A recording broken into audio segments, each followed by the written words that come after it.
Hi guys, how are you? In today's video, I'm going to be talking all about matter and the properties of materials. So you might be thinking, well, what is matter? Anything that we can see, touch, taste, or smell is matter. So that means everything in the planet and in the universe is made up of matter. So for example, your body, the water you drink, and the air that you breathe is all made up of matter. But matter can have different properties, such as its state, size, and shape. There are 3 states of matter: gas, liquid, and solid. The first state of matter that we are going to talk about is gas. Gas does not have a definite shape, and sometimes you can't even see it. For example, the air around us. We don't see it, but it's still there. Gas forms to the shape of whatever container that it's put in, and gas does not have a definite volume either.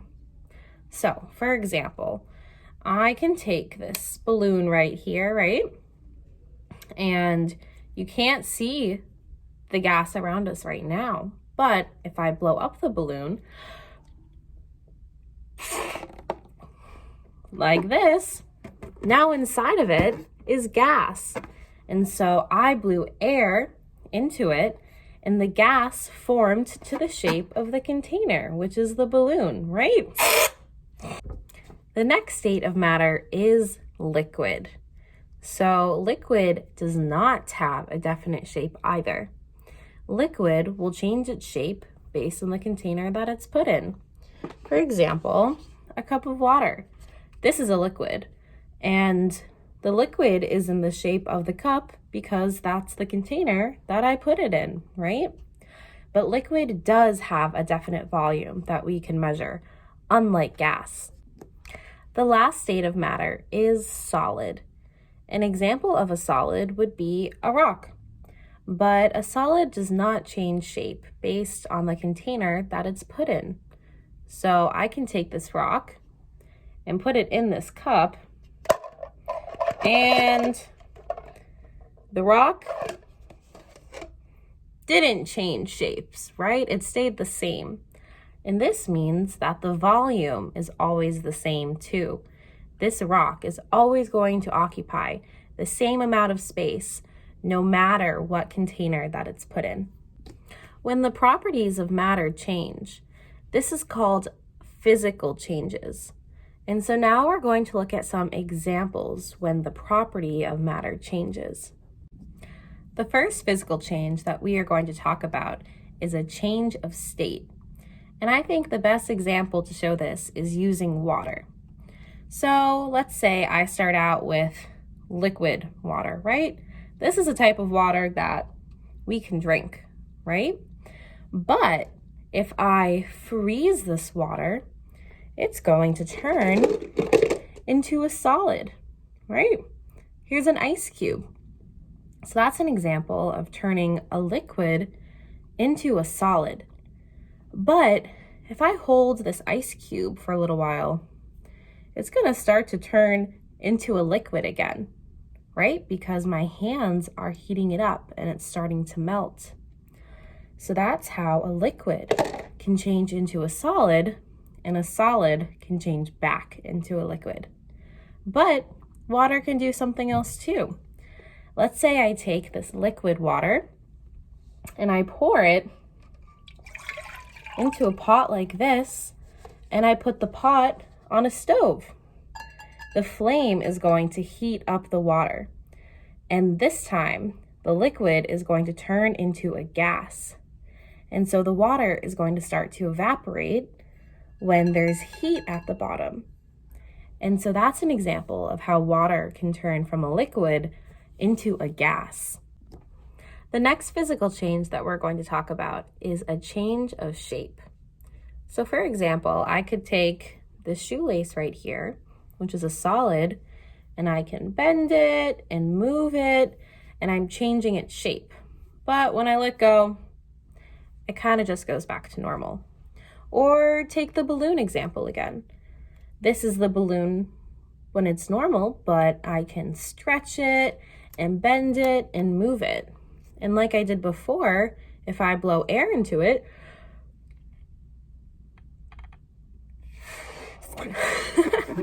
I change the shape again by adding gas into it. And now the shape of the gas changed too. It changed to the shape of the balloon. Now I'm going to show you a couple different materials that people use almost every day and explain some of their unique properties that they have. The first material that we are going to look at is wood. Wood is obtained from tree trunks. It is light and easy to work with. It burns easily, and it is not a good conductor of heat and electricity. Wood can be used to make houses, furniture, and paper. Textiles are obtained from animal, plant, and artificial fibers.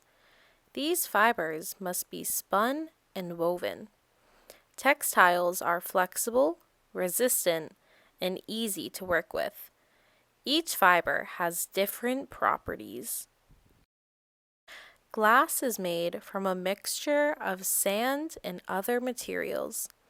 Glass is hard, waterproof, transparent, and long-lasting, but fragile.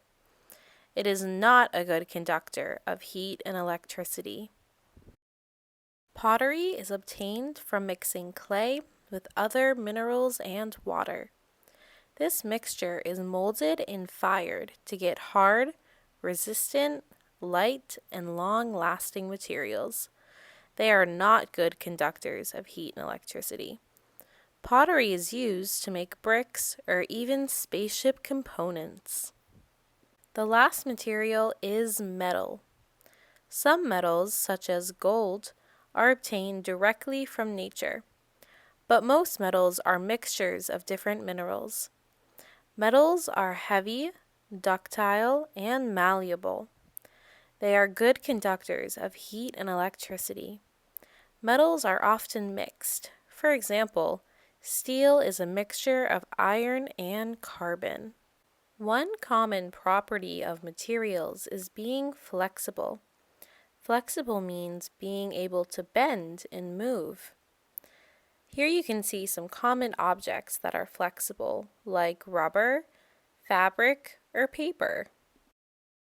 Another property is being hard. Hard means being durable and not easy to move. Some hard materials are metals, diamonds, or ice. The next property is being soft. Some materials that are soft are a rubber, cotton balls, or fabric.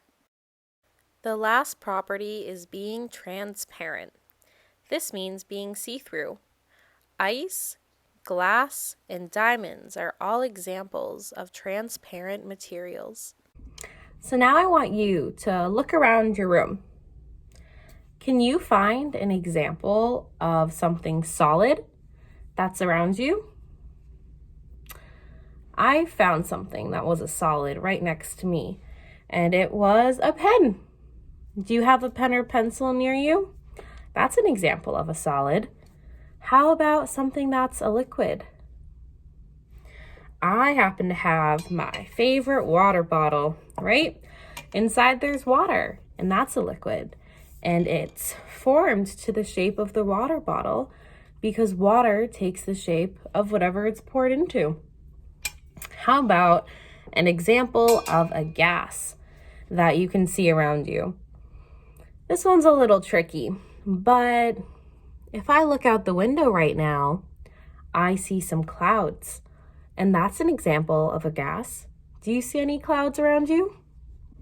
Okay, guys, that is all for today's video. I hope you enjoyed it and that you know the difference between all the different state of matters and all about the properties of materials. And I will talk to you guys soon. Bye.